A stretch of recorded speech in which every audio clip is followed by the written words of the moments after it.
அதற்குள் முதல் படை வீடான நம்முடைய நப்பன் முருகன் திருப்பரங்குன்றத்தில் இன்றைக்கு ஏதாவது ஒரு வகையில் ஆன்மீகத்தை கையில் எடுத்து அரசியல் செய்யலாம் என்று நப்பாசையோடு அலைந்து கொண்டிருக்கின்ற சங்கிகளுக்கு மத்தியில் திருப்பரங்குன்றத்தில் வரலாறு காணாத அளவிற்கு குடமுழுக்கு அழகர் கோவில் இந்த ஆட்சி ஏற்பட்ட பிறகுதான் வெள்ளியால் பொருத்தப்பட்ட வெள்ளிக்கதவுகள் அந்த திருக்கோயிலுக்கு குடமுழுக்கு நின்று கொண்டிருக்கின்ற 4ஆம் படை வீடான இந்த தளத்திலே என் அப்பன் முருகனுக்கு வயது முதிர்ந்தோர் மற்றும் நடக்க இயலாதோர் மற்றும் வியாதிஸ்தர்களுக்கு உதவிடுகின்ற வகையில் சுவாமி மலையில் மின்தூக்கி ஒன்று 30 ஆண்டுகளுக்கு முன்பு திட்டமிட்டார்கள். தற்போதுதான் அதற்கு ஏற்ற ஆட்சி இந்த திராவிட மாடல் ஆட்சி என்று இந்த ஆட்சியில் தான் முருகன் அதற்கு அனுமதித்திருக்கின்றார். தற்போது மின்தூக்கி அமைத்திருக்கின்றோம். இந்த திராவிட மாடல் ஆட்சி தொடர்வதற்கு எல்லாம் வல்ல முருகன் தமிழ் கடவுள் முருகன் எங்களோடு கைகோர்த்து இருப்பார் என்பதை மகிழ்ச்சியோடு தெரிவித்துக் கொண்டேன்.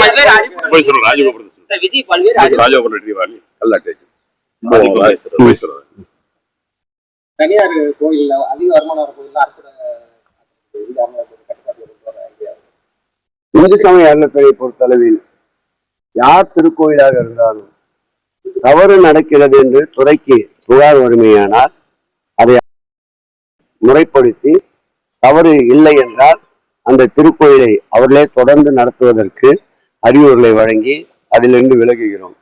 தவறு நடக்கிறது, திருக்கோயிலை வியாபார ஸ்தலமாக மாற்றுகிறார்கள் என்ற சூழல் வருகின்ற போது அதை எடுப்பதற்கு சட்ட ரீதியாக சட்டத்துக்கு உட்பட்டு அது போன்ற திருக்கோயில்களை இந்து சமய அறநிலையத்துறை எடுத்துக் கொள்கிறதே தவிர ஒட்டுமொத்தமாக அனைத்து திருக்கோயிலையும் இந்து சமய அறநிலையத்துறை எடுத்துக்கொள்வதற்கான முயற்சிகளை மேற்கொள்வதில்லை.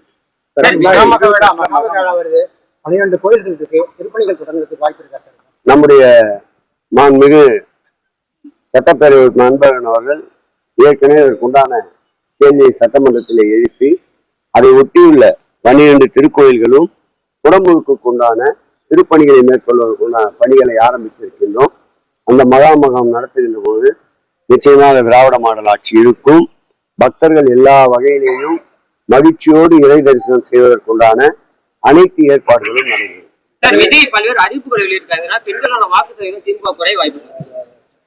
அடுத்து சொல்லுங்க, அது நீ பெண்கள் கிட்ட தான் போய் கேட்கணும்.